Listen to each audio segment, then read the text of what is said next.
So, greetings everyone. Welcome to the 65th session of the online Optom learning series. And today we have Dr. Maria with us, Dr. Maria Concepcion Fabreo-Anda. I call her Dr. Maria. And she is from the Philippines. She is the president of the Philippine Society of Public Health and Occupational Optometry. She is also the vice president of the IPAO for National Capital Region. She is an academician, clinical instructor, as well as a senior faculty member of the Central Escolar University in the Philippines and has been associated in teachings for over 25 years now. She is also a fellow of Eyecare and also a fellow of the Asian Optometry Congress.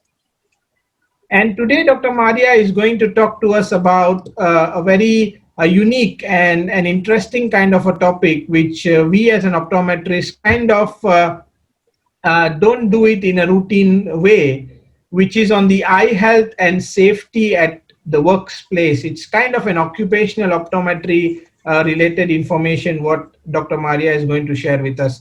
So welcome, Dr. Maria, onto our platform, and let me Yes, leave the time to you. yes, good afternoon.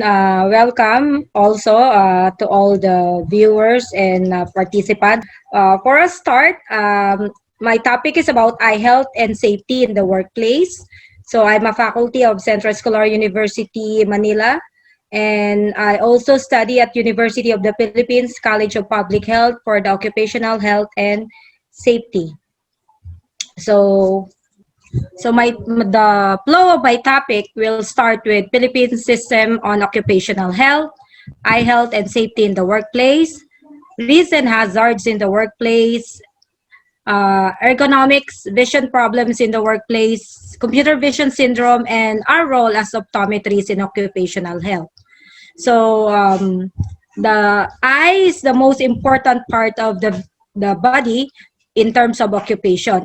For the workers to be productive, they have to use their vision, and that vision should not be compromised. So the importance of eye vision in the workplace is very relevant in terms of productivity. So in the study made by USA National Eye Institute, many employers recognize that the quality of their employees' vision can influence their performance and productivity and require ongoing medical care. Vision problem costs American business nearly $8 billion annually in lost productivity and medical expenses. So as we can see in the research done by U.S. National Eye Institute, vision plays an important role in terms of annual productivity of the working group. So in the Philippines, we have this occupational safety and health standard. This is a book from the Department of Labor and Employment.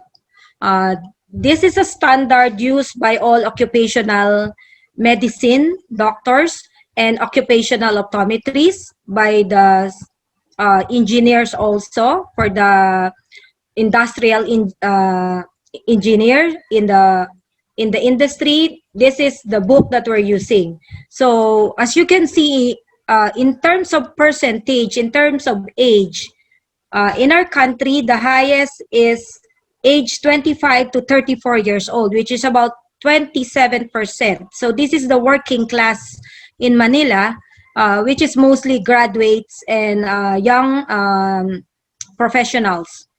This is followed by 33 to 44 years old with 22%. So we can see that most of the working group in our country are college graduates, and very few who belong to age 55 and 64, about 11%, and this is the retiring age for us. This is the percent distribution of employed person by major occupation group. Also, you can see that the highest is elementary occupations. So these are the skilled group, followed by the managers, and the service sales workers, and skilled agriculture, forestry, and fishery workers. So this is the bulk of the workers in our country. So occupational health is universal, not only in the Philippines, but I know in India, Malaysia, and other Asian countries, they have occupational health and occupational optometry also. So in our country, this started during the time of President Marcos, that was in 1978, when he established the Occupational Health and Safety Department under the DOLE, or Department of Labor and Employment. So in terms of occupational optometry, it is the portion of optometric practice that is concerned with the efficient and safe visual functioning of an individual within the work environment. Prevention of occupational eye injuries is also part of occupational optometry. Also, vision assessment of workers, patients taking into account their specific vision requirement and the demands of this requirement placed upon them. It is also a branch of environmental optometry that considers all aspects of the relationship between work and vision, visual performance, eye safety and health. Of course, workers' eyes and visual system equals worker and workplace environment will lead to workers' performance. So our ultimate goal is the working performance, how efficient will be the workers using their visual system. So as a doctor, as an optometrist, that is our goal, to make sure that the productivity of the company will get higher, and also the productivity of the workers. So this is another survey done in our country, that this was in 2017. So in this survey, we can see that the highest percentage is agriculture with 25.5%. It's services with 57.1%, followed by agriculture, then industry. So this was done in January 2017. So they're studying the unemployment rate also during that time. In the study done in 2018 by Labor Force Survey, most of the labor force participation rate is about 60 to 62%. So there was an increase after a year. And the unemployment rate was less in 2018 as compared to 2017. The employment rate in 2018 is higher also as compared to 2017. So this is a good indication that the economy is doing good, and also there are plenty of working group in the country. Workforce is very important in the country, or any country, especially in the Philippines, for the purpose of tax payment, because the tax that we get from the workers are the one that's push the economy and do services. Government get money from the taxes, and also not only from the workers but also from the business. So the more income tax that the government get, then the better the project of the government. So this is a question. I just want to know, do you have a government agency that regulates health of the workers? Yeah, Dr. Maria, 61% of them knows that probably there are government agencies for the health of the workers, whereas 10% says no, there is not, and the rest are unsure whether there is or there is not. Okay, so that's good. At least we have 61% who have a government agency that take care of the workers' health.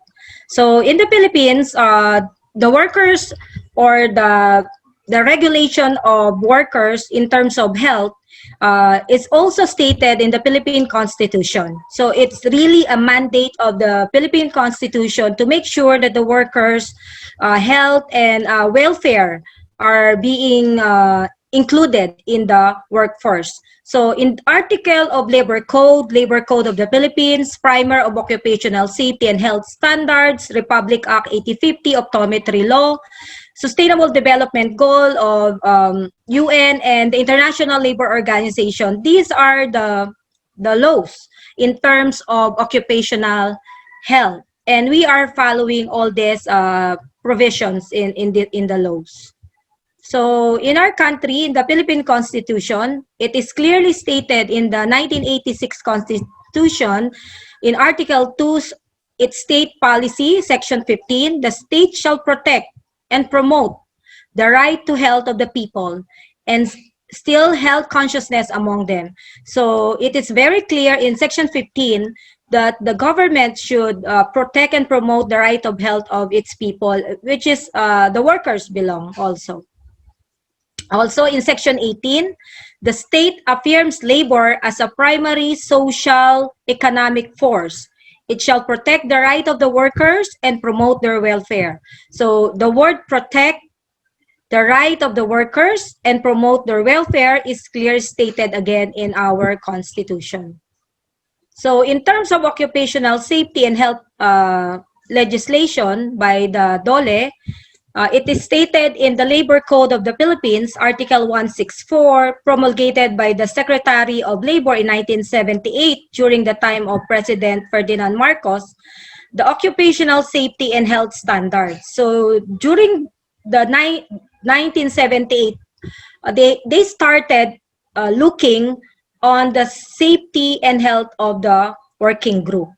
So that is the start of the occupational health in the Philippines. So under occupational safety and health standard, we have three components. We have the administrative standards, the engineering technical safety standards, and the industrial hygiene technical standards. As an optometrist, we can go to the industrial hygiene and technical standards because the engineering, the safety officers are for the safety engineers and industrial engineers, and the administrative standards are for the owners of the company or the president or the managers and the supervisors of the company. So these three components is clearly stated in the standard. So all company, especially the multinational company or the big companies in the Philippines, should have these three components in their occupational health and safety system in that area, in their office.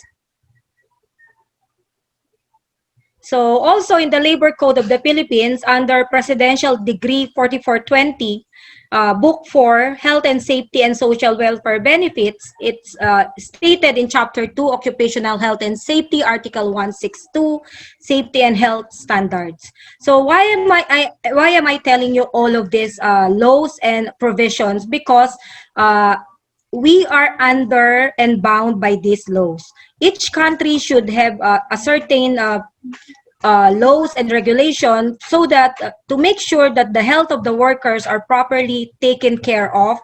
And as providers, optometrists, refractionists, or optical clinics, we can bank on these laws.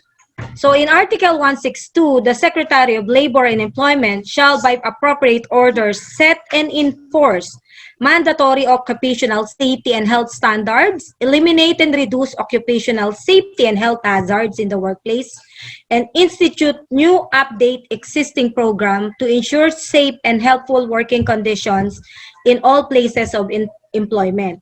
So in Article 162, it clearly says that companies should enforce mandatory occupational safety and health mandated by the labor employment of our country, no? And make sure that health hazards in the workplace are reduced or eliminated to make sure that the workers are safe and no accident will happen. So in SDG, in Sustainable Development Goal, we have 17 goals. And the most important goal for the occupational health and safety is the goal number 8, which is the decent work and economic growth.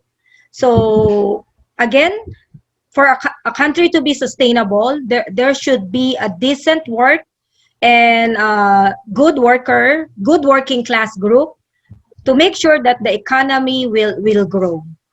Of course, for tax purposes also. So in SDG, decent work and economic growth facilitates structural transformation and economic growth by increasing the capacities of local industry for value addition, economic diversification, and export promotion, as well as supports the creation of decent jobs in industry and industry-related services.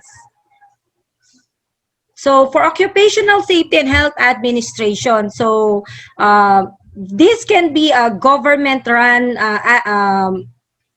system, or it can be a company within a company, so or within a provincial or regional area. So who are involved? We have the employer, the employee, the human resource, the health services, team of doctors, nurses, engineers, industrial hygiene, and of course, for eye and vision care, we have the ophthalmologist and the optometrist. So just another question or poll. Are you into occupational optometry practice? Yes or no? Yeah, it's kind of a 60-40, Dr. Maria results. 60% of them are into that, and 40%, 43% to be precise, are not into occupational practices. Yeah. Oh, that's great. So many are into occupational optometry. Okay. So again, we talk about workplace and vision. So the workplace is experiencing an increase in vision problem. So this has been very obvious in the working area, especially during the time when the computer was invented. So when people in the company are starting to use computer, then all of a sudden there are an increase in vision problem. So gadgets also is part of that problem that cause an increase in the visual problem of the workers.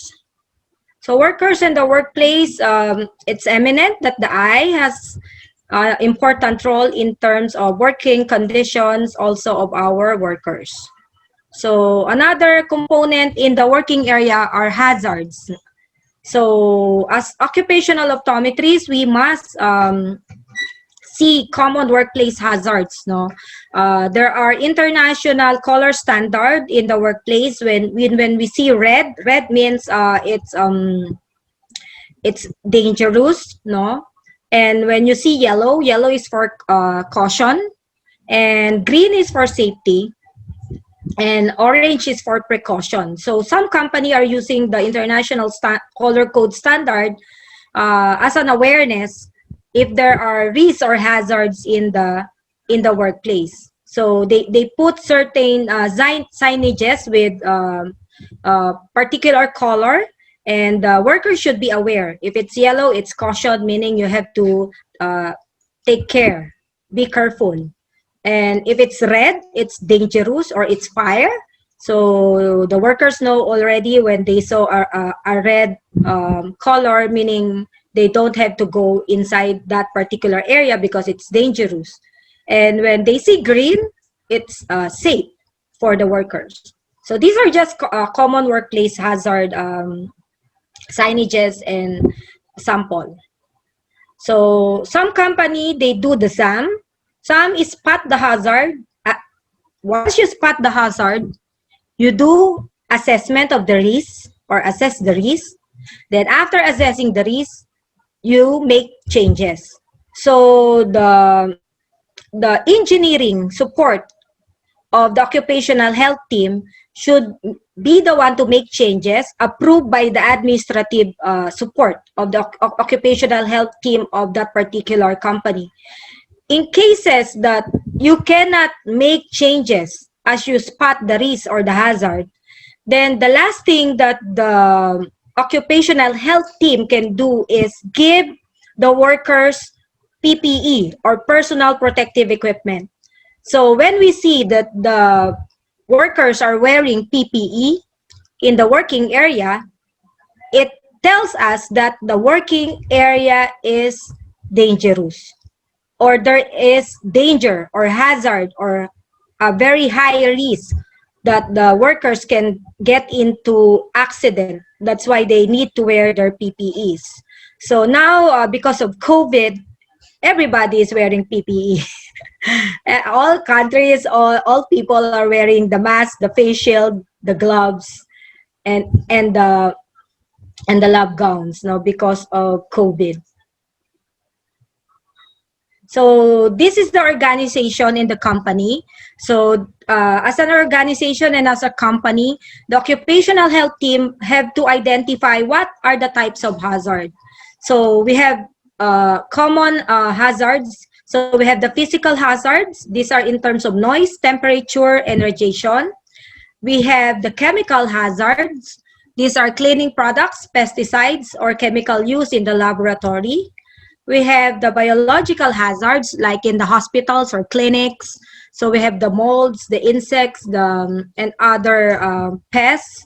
And we have the ergonomic hazards, something to do with position of the worker, position of the table in the workplace, the distance of the worker from the computer, the repetition, the lifting, the posture, and any movement within the workplace.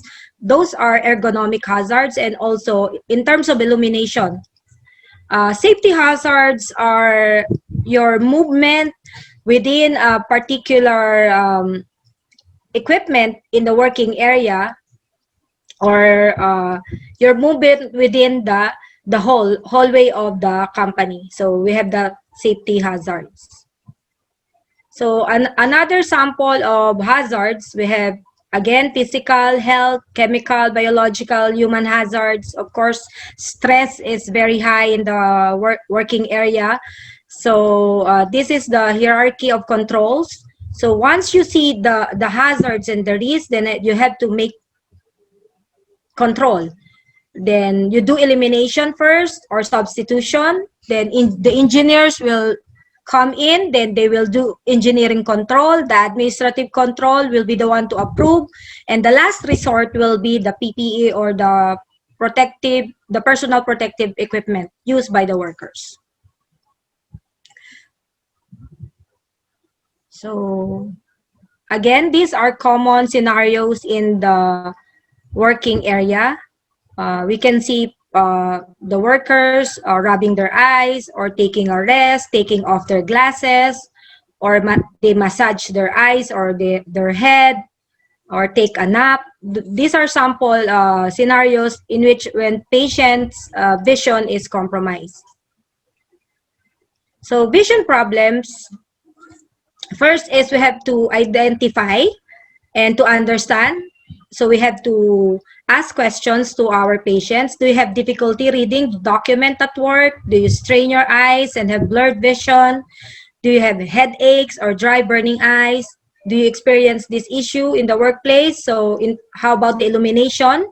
Or is there a poor lighting? So these are sample questions that we can ask our patient in terms of vision problems. So vision problems usually came from or arise from computer monitors. Maybe one cause of eye problems for workers. Computer monitors that are fuzzy or otherwise hard to read can result in eye strain. Additionally, looking between computers and paper documents can lead to eye problems, as printed documents require more illumination than looking at a monitor. A lamp on the desk to help you better see documents can be done while avoiding excessive light near the monitor to avoid glare. So again, another scenario sample. So this is the percentage of vision problem in the workplace. I got this from a US study. So as you can see, eye fatigue has the highest, about almost 70%, going 70%. followed by eye strain, then headache. So the last is general fatigue and blurry vision. But eye fatigue is the most common vision problem in the workplace, and eye strain.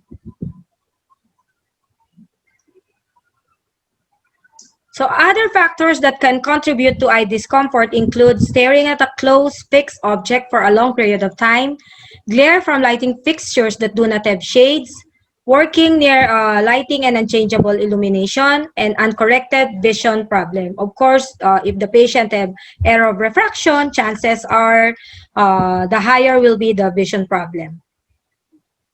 So the most common complaint, blurry vision and headache when working on computer.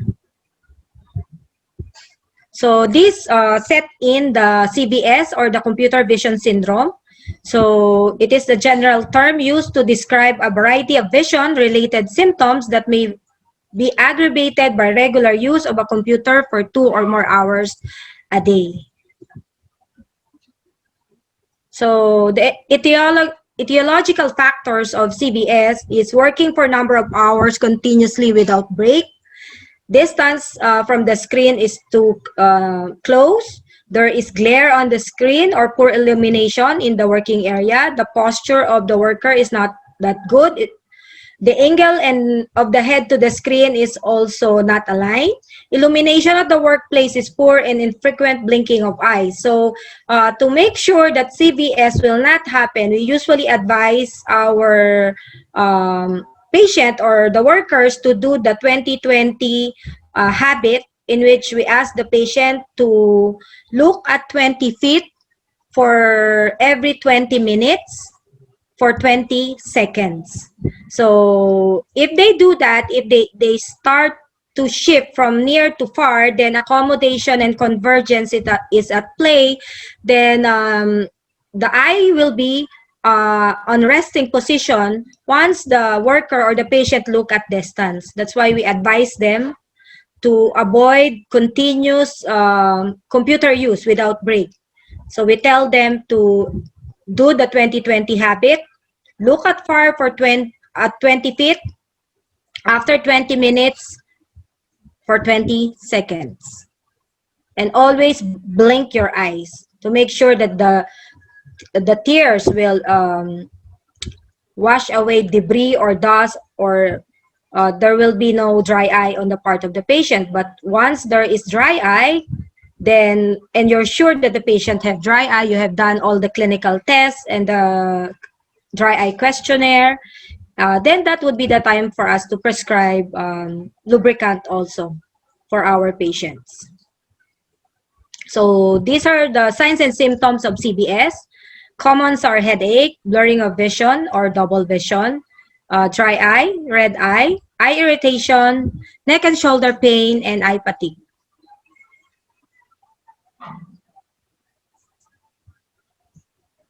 Again, CVS can cause major headaches and blurry vision.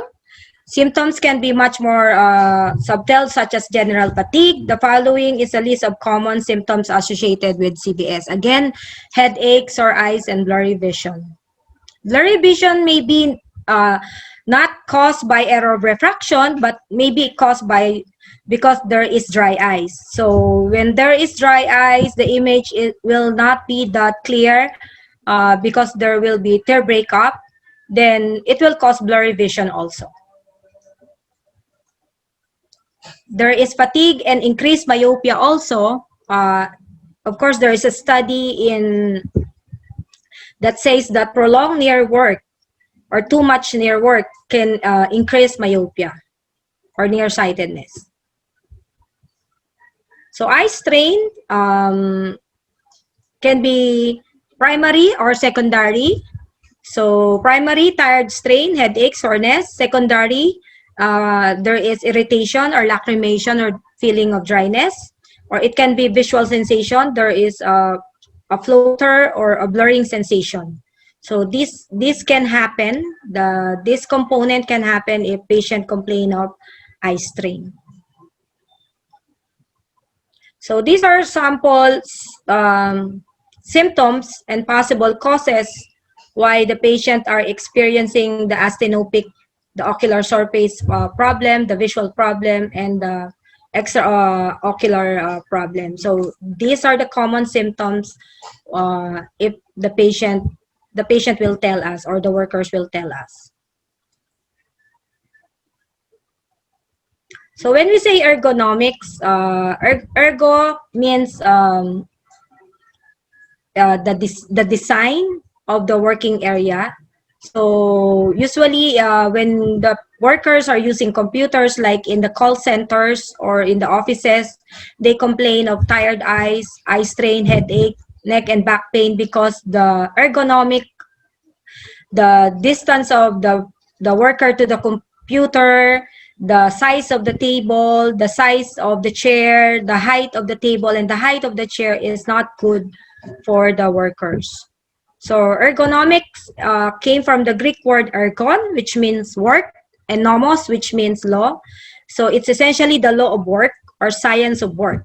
Ergonomics draws on many disciplines to optimize the interaction between work environment and the workers. So what will be the management? As an occupational optometrist, after doing a comprehensive eye examination and case history on the workers, we have to determining the job description and the visual demand and the visual skills of the workers, and visiting the workers' work area. You do the plant visit, will help us come up with proper management and treatment. So this is the totality of how we do occupational optometry, or how we do occupational health in a particular company. So we have to do vision screening first, screen the workers. Then after that, they have to undergo certain clinical tests for us to determine the visual demand and the visual needs of our workers. So these are sample position of workers. So we have the good and the bad postures, and the good distance from the monitor as compared to the other one, which is very close. So these are ergonomics also. Another good example of posture and distance is this one. The worker should be 40 to 75 centimeter, the eye, no, from the screen. Then the angle of the body to the keyboard should be about 90 to 100 degrees. The height of the table should be 72 to 75 centimeter. Then the height of the chair from the floor should be 38 to 55 centimeters. So this is a good ergonomic design and position of the workers when doing computer. So another sample. Okay, these are office ergonomics.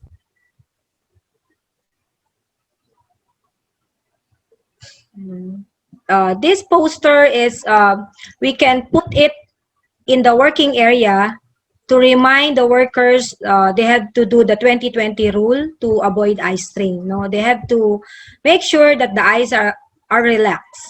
Then these are just sample poster that you can put inside the working area. So how are you going to reduce the discomfort? Tips is workplace-related eye problem. You can use filters.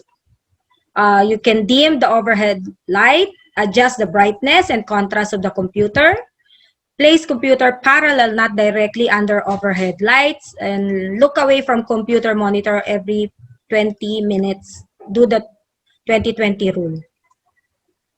So these are just tips that we can give to the workers. So also tips to avoid eye strain is sit arm's length from computer screen, position screen so your eye gaze is slightly downward. Use a matte screen filter to reduce the glare, and do the 20-20 rule again. So these are just sample tips to reduce the CVS. Establish the proper distance, work in good illumination, sit straight and centered, rest your eyes, and blink frequently. So the occupational health and safety defense, again, should um, start from the engineering controls, then administrative and work practices, then personal protective equipment should be the least for us to make sure that the patients are safe. Now, we do not want PPE in the workplace, but sometimes there are working area that you cannot avoid to wear PPE, especially now, no, because of COVID. We're going to use PPE a lot. So the role of optometrist, as an optometrist, we do clinical work. We usually do refraction most of the time, then check binocular vision efficiency, check visual field, visual acuity function, medical case history, analysis, treatment, tonometry and diagnostic imaging, posterior segment assessment, and anterior segment assessment. So we do this to better analyze the case of our patient clinically. But in terms of occupational optometry, we do more. We do more rather than doing all this routine procedure that we do in the clinic. So the primary role of optometrists in occupational health and safety is number one, as a primary eye care. Then number two, as an eye safety consultation, and the last is vision consultation. So when we say as a primary eye care, you have to do complete occupational history of the workers. Is how many years is the workers working in that company? How many work does the patient had after graduation? At what age does the patient start working? How many jobs does the patient have? Some have 2 jobs, some have 3 jobs. So after knowing the occupational history of the workers, the job description, especially of the worker, and the visual demand, a comprehensive eye examination of the workers must be done. Then after doing the clinical tests, we diagnose and manage occupational induced conditions. If we need to refer, then we have to refer the workers, especially if the workers need to be referred to an ophthalmologist or to a cardiologist or to a general practitioner or a doctor of medicine. So assess his or her patient's occupational vision demands and provide appropriate treatment as necessary. Then educate patient on the needs to incorporate eye safety principles in the workplace. So as a primary eye care occupational optometrist, these are our responsibility to our patients and to the workers. If we do eye safety consultation, what the optometrist can do is oversee the facility entire eye safety program. So in this case, you are talking directly to the management, and the management is closely working with you also. So you do plant visit, you observe the working area, you observe the facilities, you observe the workplace and the workers, you assess everything. Then you have to do writing and helping to enforce eye and safety program. So once you able to assess the working area, then you can do recommendations or you can give safety program to the company. Then performing an eye safety workplace assessment, overseeing the procurement of eye protection devices, we make sure that the devices used by the workers, especially the eye shields, the goggles, the frames that they're using, and the lenses that they are using are according to ANSI standard, the American National Standard Institute, or whatever country they belong, because London have their own standard. They have their BSN, or the British standard, and Japan have their own standard also, but and Europe have their own standard, but most countries, they use the ANSI, or the American National Standard Institute, in terms of quality and safety of products for frame lenses, contact lenses, and goggles, or safety eyewear. Then educate workers on eye safety issues. So we do proper patient education, and we oversee also the pre-placement and the periodic vision screening. of the workers, and we write policy concerning contact lenses. Especially now it's COVID, no? The workers or the patient are quite afraid to wear their contact lenses, but of course, according to Eyecare, it is safe. It's still safe to wear contact lenses as long as you follow protocol. You're doing the proper cleaning and proper use of contact lens. So as vision consultation, this is the highest. So to provide consulting services concerning the general area in terms of visual efficiency. So what do we mean by visual efficiency? Visual efficiency have something to do with eye tracking, eye focusing, and eye teaming. So we have to do additional tests in terms of accommodation, convergence, and binocular visions, and motility of the eye, to an additional tests. There are some gadgets that they use for tracking and focusing to make sure that the workers do not have problem like this, to make sure that visual efficiency is at place. When visual efficiency is at place, then workers can perform better, they are efficient at work, then productivity will be higher. So this is the ultimate goal of occupational health and safety and occupational optometry when we practice in a particular company as occupational optometrists.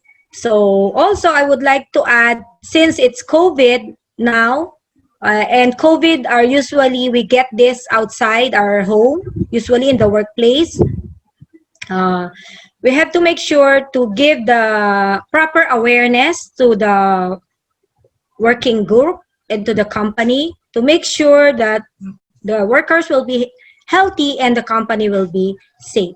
So I think we're following the WHO protocol on this. We limit large person meeting. That's why we do Zoom meeting now, or other any platform that we can do. Postpone non-essential group activities. We're doing it now, and use worker rotation if possible. We do skeletal working schedule also, or we do we shift the schedule of the workers.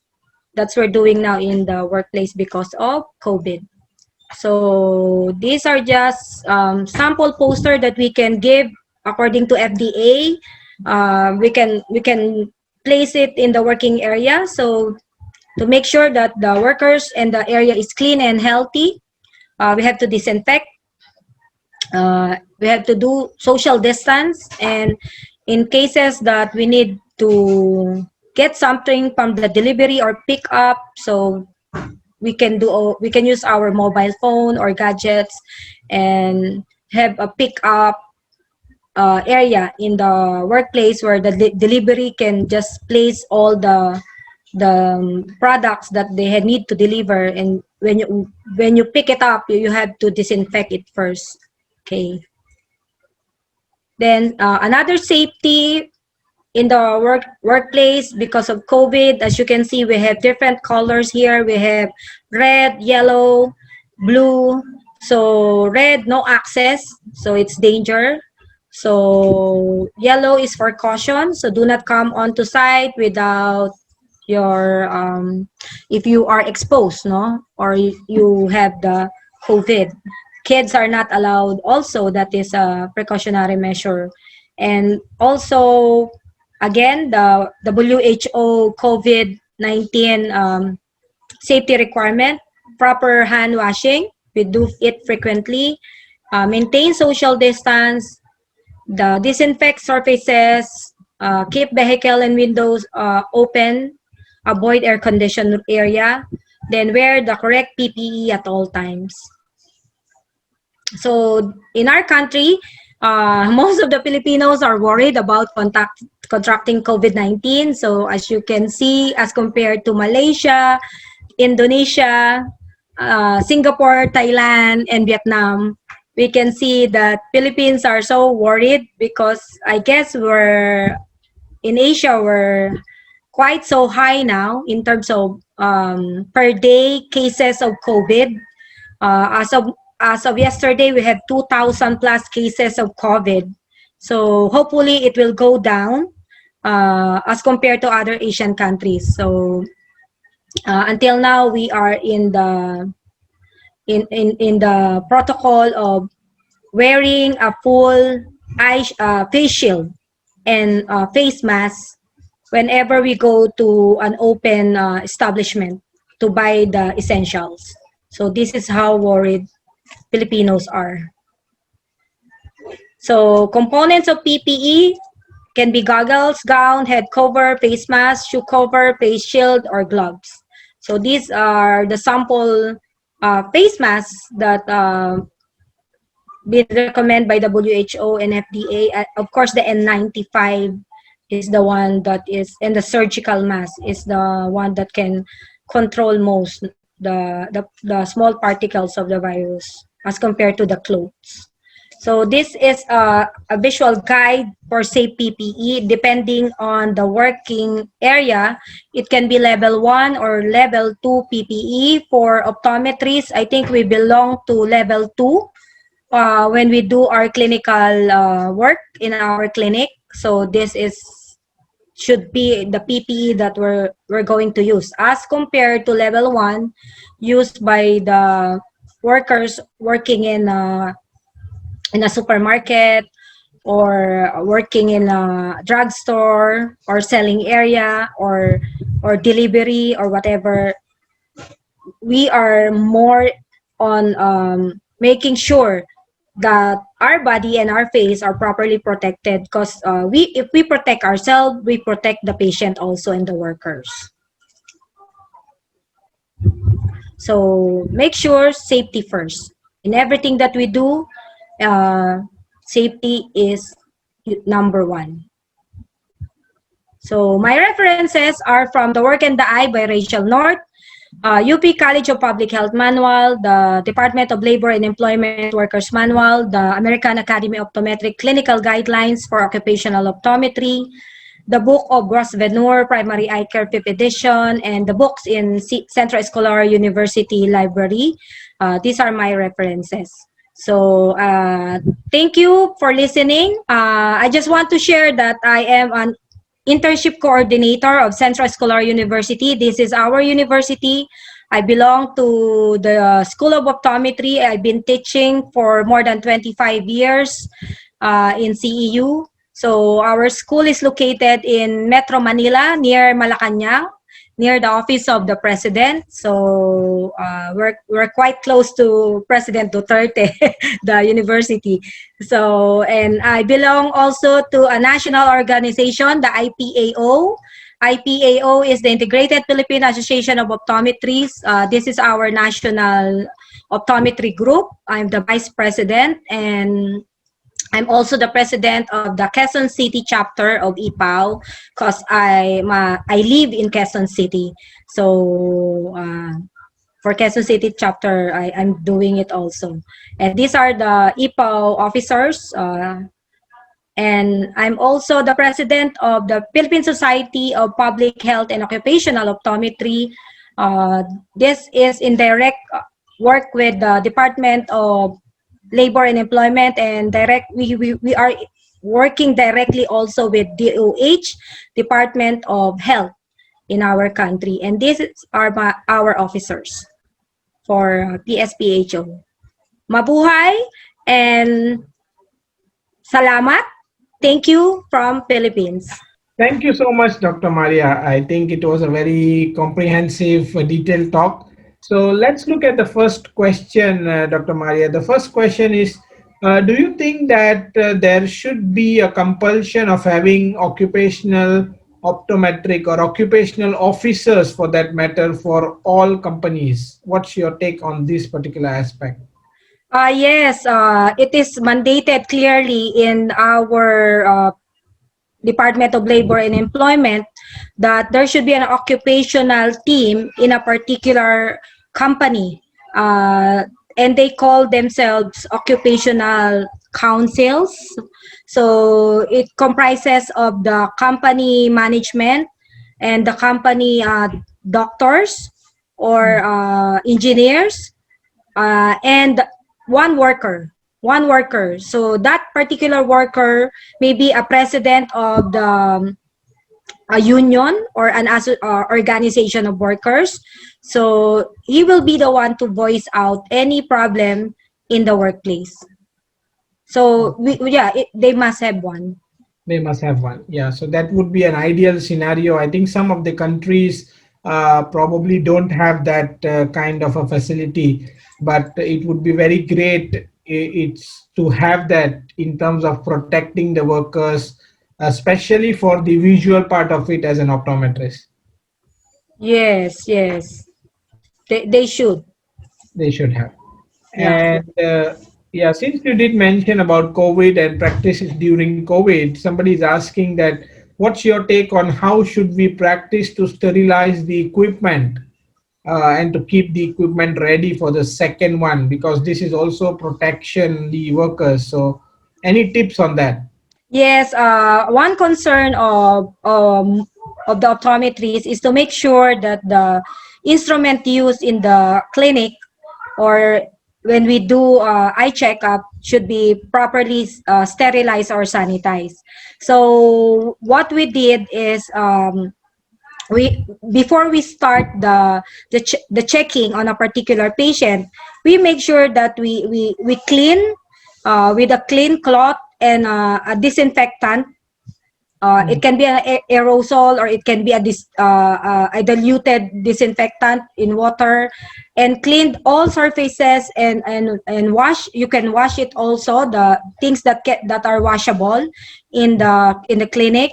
So before the start of the examination, then once the patient set in, so we do the proper protocol, check the body temperature, ask questions from the patient, if he was exposed or not. Then if everything is clear, then you ask the patient to sit down, no, take off the face shield if the patient is wearing one. And as a doctor, you can either use face shield or you can remove face shield, but not the face mask, not the N95, because and also the gloves, no, the gloves, it should be always there, and every time you change patient, you have to take off the gloves that you use and dispose it. It should be a disposable surgical gloves. And also the mask, dispose it every time, every patient. So it's quite an additional expense on the doctor for all this PPE and for all this sterilization. Sometimes they use UV light for sterilization, that after clinic hours, that UV light will be on and everything in the area will be sanitized. So sometimes they use that. Sometimes they use a sprayer for sterilization of equipment. Okay. That's how we do. And we in like slit lamp, and by slit lamp, phoropter head, uh, and also autorefractometer, we put shield between patient and doctor. Yeah, we put the shield there also. Yeah, so I think again it depends on the number of the severity of COVID in your country as well, because some countries are slightly getting towards the normal side, so Yes, they are usually not using that face shields all the time. But the mask, I think it's a global thing now. People will be on yes, mask for a very long time. yes. And in terms of sterilization, I think we did have one session, if I can just mention, we did have one session by Dr. Ramesh from India, and he did a quite comprehensive session. If you are interested to look at it, it's on our YouTube channel, on based on the whole process of sterilization. I mean, Dr. Maria has covered most of it, but if you need any more details on specific instruments, because he did cover about how to sterilize a Goldman, how to sterilize a gonioscope lens. So if you need that information, you can definitely go and watch that session on the YouTube channel. Yeah. And let's look at another question here. What are the distinct roles of an optometrist in occupational setting? that would differentiate them with other medical officers compared to the ophthalmologist. So as an optometrist, how can we be playing a role where we can stand out of the crowd? Probably that's the question, if I may understand that right. Yeah. Yeah, even in Manila, that is also an issue, no? Because most occupational doctors are into occupational medicine, Yeah. and in terms of eye health, multinational company, they hire ophthalmologists as compared to optometrists. So for you to be part of that system, of that occupational health team, as an optometrist, you have to make sure to explain to the company your role in terms of vision, in terms of how can you help the patient see clearly, and this clarity of vision will lead to productivity and efficiency of the worker, and this clarity of vision also will make sure that there will be no accident in the working area. So you have to make it, um, to make sure that they understand our role. We are on vision, we are on visual efficiency, we are on binocular vision efficiency of the workers, because ophthalmologists are only for ocular disease problem like cataract, glaucoma, or opacities, or any problem in the ocular system. But the workers are using the visual system every time the workers work from 8 to 5. The workers use the visual system, and that is a very important component that we have to make sure that the company will understand. Like in my case, I have my optical clinic also. So we have big chains also here in the Philippines. We have optical chains that about 200, like they have a lot of branches, but I only have one optical. But when the company asks for my service, what I do is I give my services. These are the things that I can do. Yeah. I do this, I do this, I do this, I do this. These are the tests that I'm going to perform. And these are the clinical significance of these tests to your workers. And what is the effect of this in terms of your workers' efficiency, in terms of your workers' safety, and in terms of your workers in your company productivity. So that is how I approach a company. It's most of the time I'm lucky because I'm competing with big optical chains, and yet the company will get me instead of that optical chain because of the services that we are providing. Yeah. And I think it can always be a co-management also, right? I Yeah, mean, yeah, because co-management. yes, because you will be able to detect early changes of any ocular disease, and then you can get in the ophthalmologist to manage the disease, of course. So Yes. that's also very different angle to look at Yeah. if that's possible. Yeah, Yeah, because you cannot correct the visual system if there is any abnormality in the structure of the eye. that's So co-management is important with optometrists and ophthalmologists. that's right. Yeah. And let's look at another question here.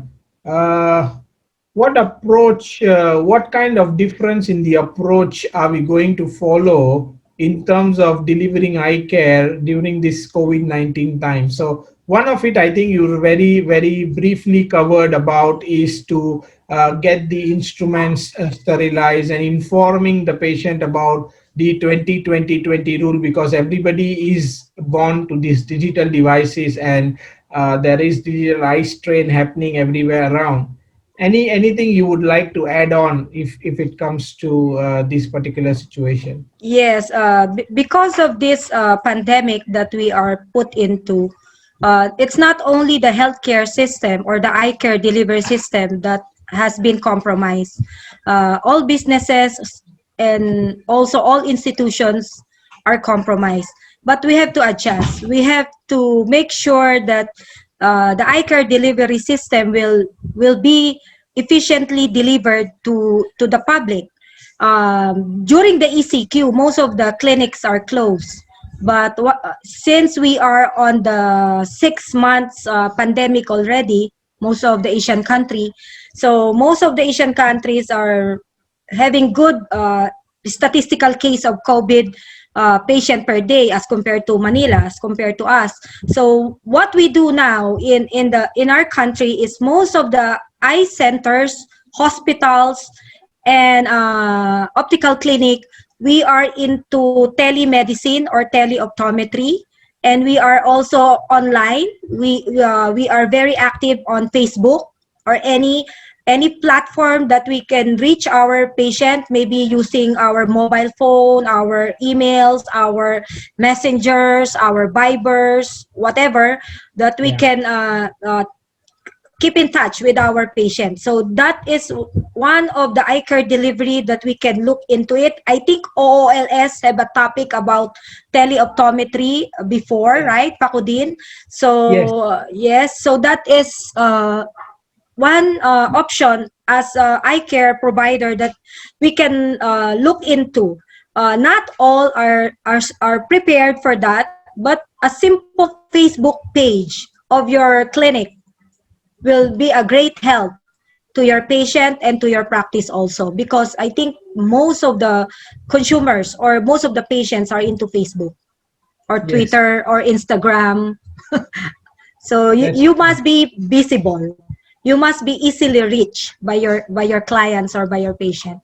But the problem is, you can do case history in online. You can do you can observe the eye through video. You can talk directly to the patient through video, but the main problem is the eye examination itself. You cannot perform the eye examination on a video platform, no, or on an alternative platform. But the good thing about it is you lessen the time. You lessen the time of exposure of the doctor to the patient once the patient goes to the clinic, because you already have a pre history taking. You already have the profile of your patient. You already able to slightly analyze the problem of the patient while you were talking. You the patient was able to answer questions in a questionnaire that you provide. So the time that the patient spent in your clinic will be lessened. So the time, the exposure time is lessened also. Then it's safe for you and it's safe for the patient also. Yes, I right. think that's the advantage. Yeah. And I think the next question is kind of a connecting question, because as you mentioned, the have a Facebook page, make yourself visible. So if you would like to add on in terms of what should be a proper mindset an optometrist must have while doing specifically occupational health and safety of workers. That's one part of the question. Yes, no. So proper mindset of optometrists is the optometrist must think that all are asymptomatic, all are COVID carriers. So if you look at on that aspect, you will be more careful. If you think that everybody is infected, everybody is a carrier. So the more safety protocol you will do, the more you will be careful as an optometrist. You will not be lenient. The more that you make sure that the workplace and the worker is safe, and also the co-worker is safe. So that will be your mindset in That's terms of right. COVID. In terms of, because now we are in COVID. Yeah. But before when there was no COVID, my mindset is how can I address the visual demand and also the visual needs of my patient or of my worker. That's my mindset. How can I help? How can I help the patient in his visual problem? And how can he be productive in that working company, in the workplace? That was my mindset before, without the COVID. But now, Okay, aside from that, additional is the safety protocol. that's right. And one last question. This is also an interesting question. As an optometrist, what should be, what should be the proper process to be involved in occupational health? Are there any specialized trainings you suggest to the optometrist to undertake take occupational health as their specialty? Or do you Uh, think normal optometry graduation is enough? no, in the Philippines, the curriculum for optometry is a 6-year curriculum, and occupational and industrial optometry is part of that curriculum as a core subject or professional subject. Yes. After graduation, they take the board exam. Of course, they have a basic knowledge about occupational health or occupational optometry. But to go into occupational optometry practice, the graduate must have training, must undergo training to get the advanced level or the advanced stage. What I did is I study at University of the Philippines for occupational health and safety, and I am also we established a group, the Philippine Society of Public Health and Occupational Optometry, which is accredited by the Department of Health and accredited by DOLE. We are now on that accreditation stage with the Occupational Health and Safety of the Philippines under DOLE. So this society of ours can provide training and for future graduates in terms of occupational optometry and in terms of public health. Okay. So to be able to be on the advanced level. Basic, they have it during their undergrad, but there are more to learn uh, outside the school. That's right. So I think most of the optometry curriculum around across to what I know about is we all have a subject or a course which has occupational optometry, but as you said, is quite basic and superficial. But to be into it, you must understand. I think you did mention this in the earlier slides. You must understand the country requirements first. You must know Yeah. the country protocols first, and then accordingly you might have to look into if there are any specialized courses to make you more well equipped with the knowledge, and then go about and take it more seriously. But as a start, I think, as you just mentioned, we all have the basic knowledge. As a start should be fine, but to do it at a bigger scale, you would probably need some additional knowledge and information.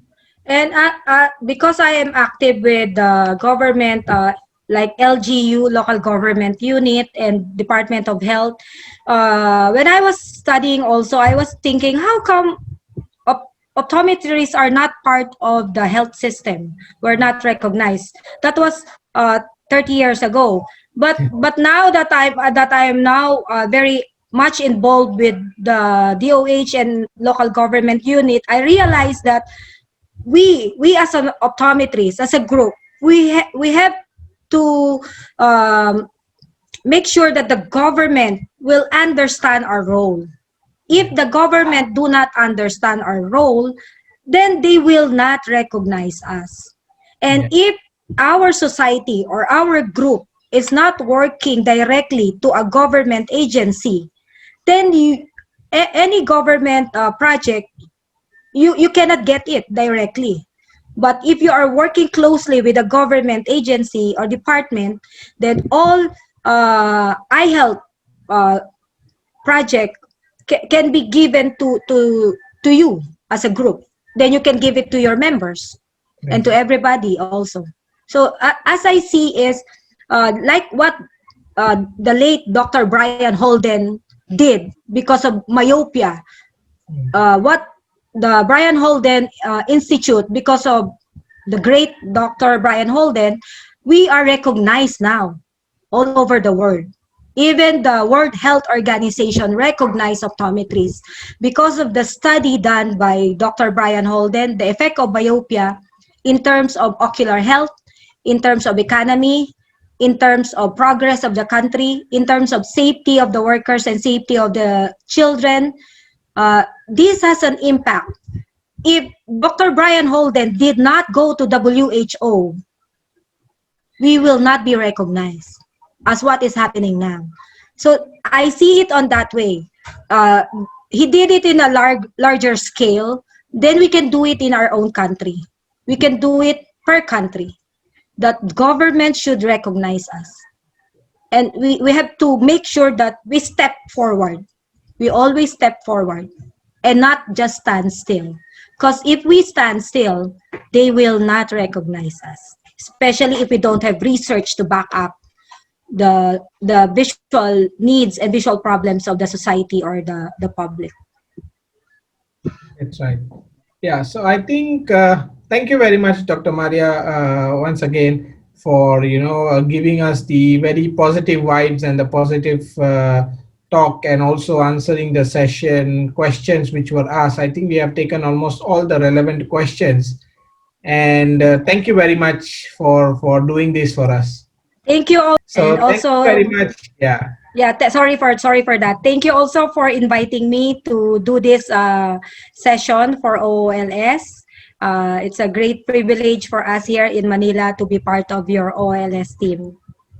Thank you. Thank you. Most welcome. And to the attendees, thank you very much for your patient listening. We do have session tomorrow, which is on patient's requirement and expectations. It's at 6:30 evening Indian time and 9 p.m. late evening Malaysian time. So please, join us if you can and learn about patient's requirement and expectations.